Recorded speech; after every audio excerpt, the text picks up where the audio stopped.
Ada seorang orang soleh, Bapak Ibu sekalian, kisah berhubungan dengan keluh kesah kepada Allah. Orang miskin, anaknya 4-5 orang, susah hidupnya. Kisah dulu, kisah klasik. Dia lagi duduk, istrinya hidangkan makan pas-pasan antara dia, istri sama anak-anaknya 5 ini. Orang miskin, susah hidupnya. Ada yang ketuk pintu malam-malam, begitu ketuk pintu dibuka, dia suruh istrinya buka. Buka, ternyata orang miskin yang lain minta makanan. Orang miskin yang lain minta makanan. Maka istrinya lihat ke suaminya, apa perintahnya nih? Suaminya bilang kasih aja. Semuanya dikasih, karena kalau dibagi 2 gak cukup. Orang miskin tuh bawa anaknya banyak, gak cukup makanan. Lalu kemudian istrinya sama suami istri orang beriman kepada Allah, tahu. Ya sudah, sabar. Tapi subhanallah, beberapa saat kemudian, kalau kita beberapa jam kemudian lah, menjelang malam hari, lebih gelap ya, sudah mulai masuk pertengahan malam, jam 12 malam, mereka kelaparan semua.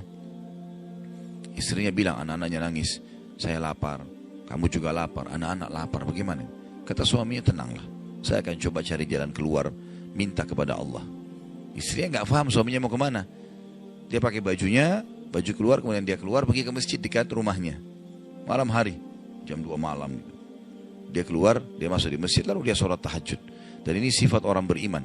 Berkeluh kesah sama Allah itu jangan cuma hal yang besar, dari hal yang kecil. Manja sama Allah itu baik.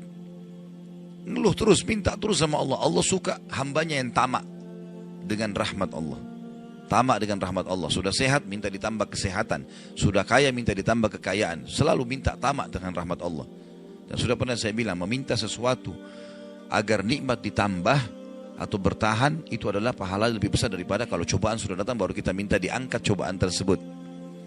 Kita sehat, minta agar Allah pertahankan kesehatan, itu lebih besar pahalanya dibandingkan nanti sakit baru minta disembuhkan. Jadi tamak dengan rahmat Allah itu penting. Kalau bahasa saya sebenarnya bermanja-manja sama Allah. Selalu ya Allah bantu, ya Allah tolong, ya Allah mudahkan, ya Allah terus hidupnya. Kalimatnya selalu begitu. Orang ini masuk ke dalam masjid, dia sholat malam lalu dia minta sama Allah, doanya begitu. Ya Allah, engkau tahu aku kelaparan dengan istriku dan anakku malam ini, maka berilah kami makan. Minta makan sama Allah. Ya. Maka yang terjadi dalam kisah ini dikatakan ada seorang raja, pemimpin wilayah itu, sudah 1 minggu mau taubat.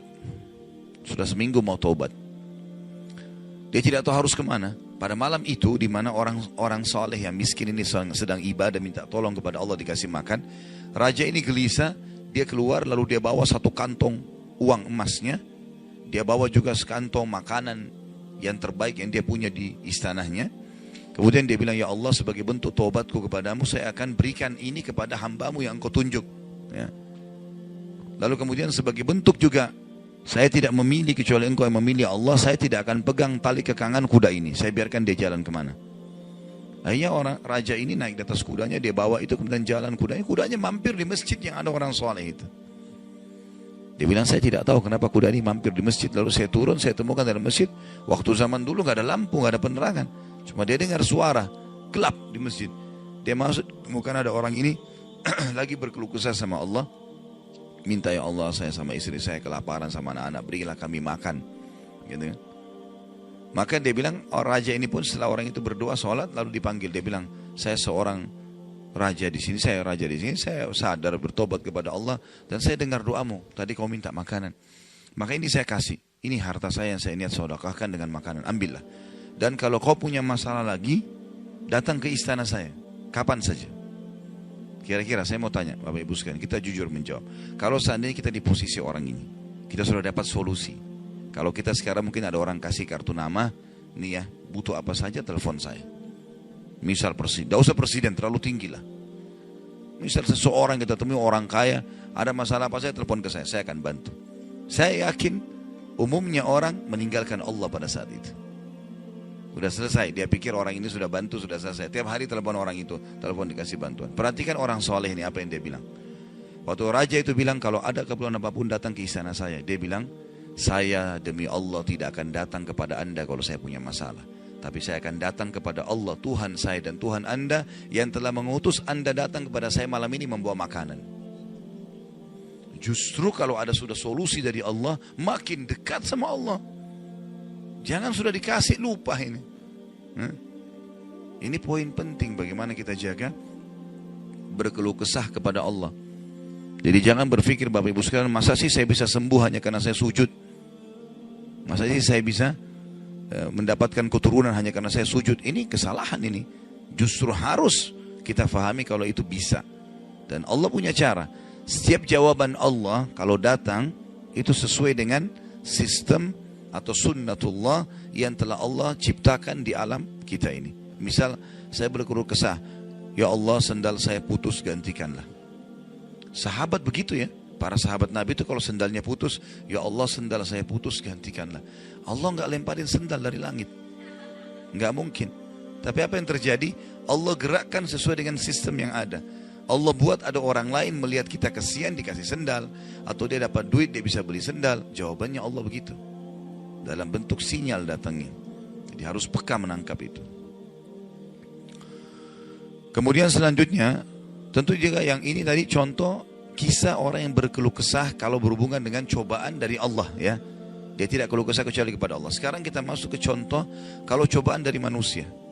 Tadi saya bilang orang digunjing, orang dihina, orang difitnah segala macam. Dia tidak balas kebodohan dengan kebodohan. Jangan pelanggaran dengan pelanggaran. Pasangannya selingkuh, dia juga selingkuh. Dua-dua dosa. Dua-dua dihukum sama Allah. Tidak ada urusan sama kita itu. Tidak ada urusan sama kita. Ya. Maka kisahnya seperti misalnya Abdullah bin Abbas radhiyallahu anhuma pernah lagi jalan dicaci maki oleh seseorang tanpa sebab ini. Datang tiba-tiba caci maki dia. Ibnu Abbas dengarin saja apa yang disampaikan orang itu. Sudah selesai kata Ibnu Abbas, sudah selesai. Dia bilang iya, orang ini kebetulan lihat Ibnu Abbas pakai jubah baru. Ini kamu itu mentang-mentang sahabat Nabi, kamu itu pakai jubah mahal-mahal segala macam. Hasud, orang hasud gitu.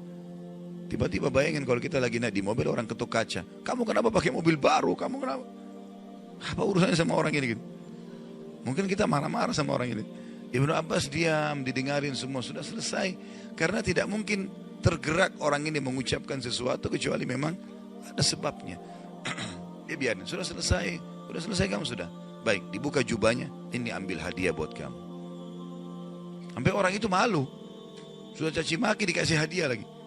Dan yang dia sorotin ini adalah jubahnya Ibnu Abbas. Sampai akhirnya menjadi muridnya Ibnu Abbas. Nah, bisa nggak kira-kira kalau orang ketuk kaca mobil, kenapa pakai mobil baru? Ambil deh mobilnya.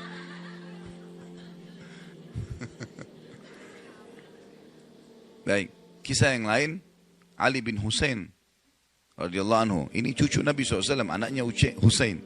Ya, radhiyallahu anhu ajma'in. Terkenal dengan Zainal Abidin, masyhur dengan kesalihannya.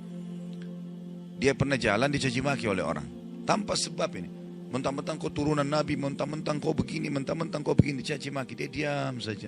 Dia nggak bicara banyak. Didengarin. Orang-orang sekitarnya sudah marah nih. Tapi karena dia diam, orang diam semuanya. Sampai udah selesai dia bilang, wahai saudaraku, kalau seandainya kamu tahu lebih banyak tentang aku, mungkin kau akan lebih banyak cerita tentang keburukan. Saya ini banyak dengan keburukan, gitu kan?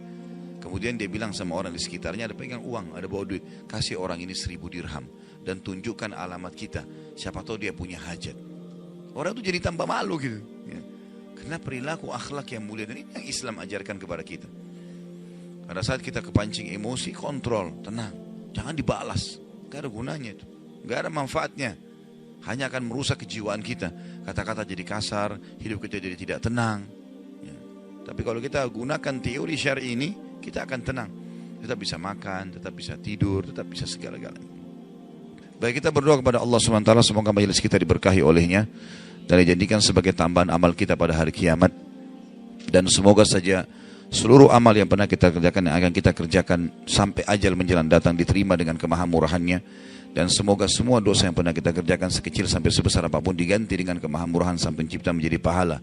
Dan kita mendoakan Indonesia untuk selalu makmur, damai, tentram, dan seluruh muslimin bersatu di bawah bendera tauhid la ilaha illallah Muhammad Rasulullah, kembali dalam segala ibadah mereka kepada Al-Quran dan Sunnah. Dan semoga Allah juga memberikan pemimpin-pemimpin yang muslim yang adil kembali kepada Al-Quran dan Sunnah. Dan juga semoga Indonesia menjadi contoh bagi negara-negara yang lain. Dan kita selalu mendoakan saudara kita di Palestina, di Syria, di Yaman, di Irak, di Myanmar, di Ahsa, dimanapun mereka berada yang sedang tertindas. Semoga Allah ikhlaskan niat mereka, terima para syuhada mereka, mulakan Islam di tangan mereka dan tangan kita semua. Dan semoga Allah partisipasikan kita bersama mereka di pahala, baik dengan doa, dengan harta, dan juga dengan jiwa kita. Dan semoga Allah dengan kemahamurahannya menyatukan kita semua di surga firdausnya tanpa hisab, sebagaimana yang satu kita di majelis ilmu yang mulia ini. Allahu alam, ini mungkin yang kita sampaikan, mudah-mudahan bermanfaat. Subhanakallahumma bihamdika asyhadu an la ilaha illa anta astaghfiruka wa atubu ilaik. Wassalamualaikum warahmatullahi wabarakatuh.